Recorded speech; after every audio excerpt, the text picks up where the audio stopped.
farming is soon becoming extinct because of Brexit. And one farmer, the Turnip King, well, he blasts Brexit for making his business collapse. Yes, Richard Parry. Yeah, the farm he did. In Therese Coffey's constituency, I kid you not. And he slammed the Environment Secretary's tip for Brits to turn to turnips mid a fruit and veg shortage in the supermarkets.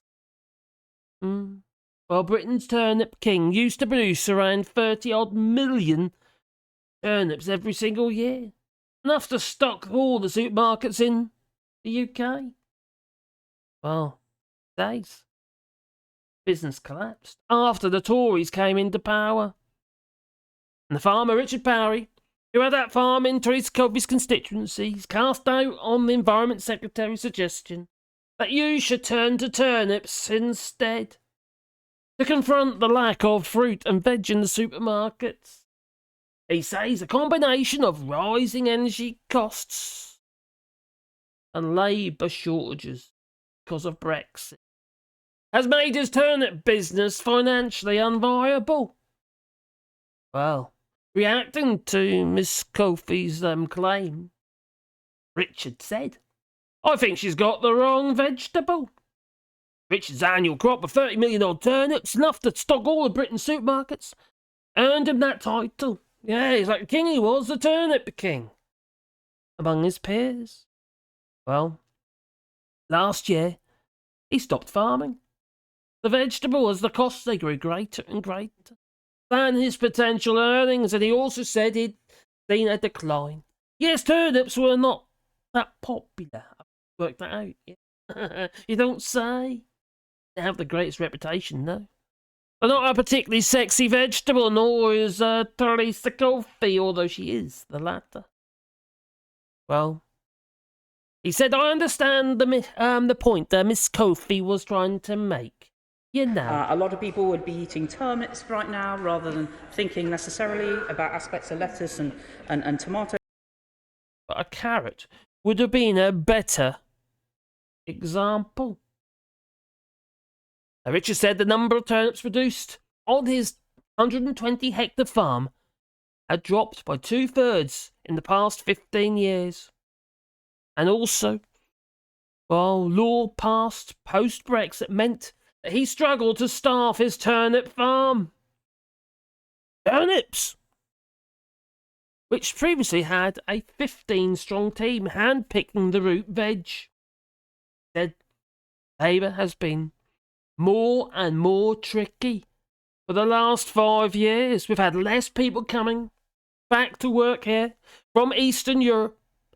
Hard to get hold of people because of legislation, visas, anyone. And, well, there's better opportunities in the mainland Europe. Well, Brexit certainly hasn't made things any easier for farmers such as the Turnip King. Not at all.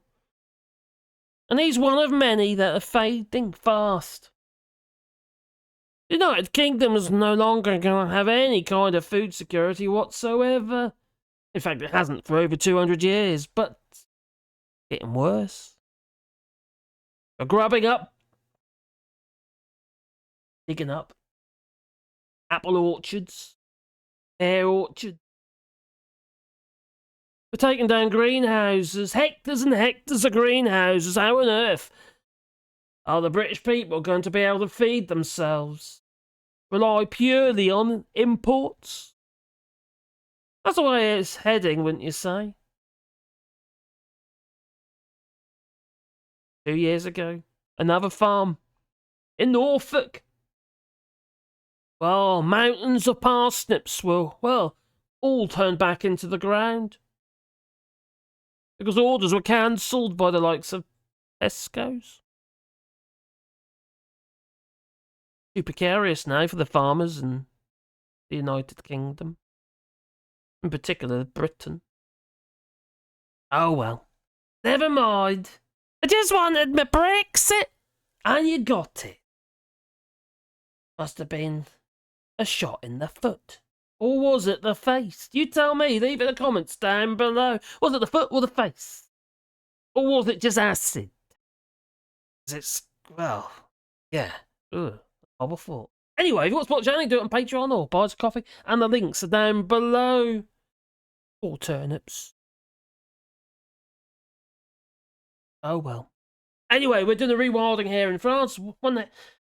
1,000 trees on 2 hectares of land, which you'll be a part of that, and there's a GoFundMe link down below, and basically you buy a tree, and we'll plant a tree on your behalf here in France, but also I'll make a sign to go with the tree, or woodworking, with that tree. It could be your name, or maybe memory of a loved one, pet, or whatever you like. And we're also making bat boxes, bird boxes, etc. in France. Like I say, if you'll be part of that, there's a link in the description down below. But if you want to support the channel, you can do that on Patreon, or you can buy us a coffee. Don't have to be a lot, but every little bit helps. Allows us to keep the channel going, you know. Or helps anyway. Well, it's time for me to go. I'm just going to, well, I think I'll go to bed now because it's 1:30 in the morning. And that wasn't really a good video to make before I go to bed. Might start dreaming about Therese Coffey and her turnips. Oh dear. Oh, scary. Okay. That's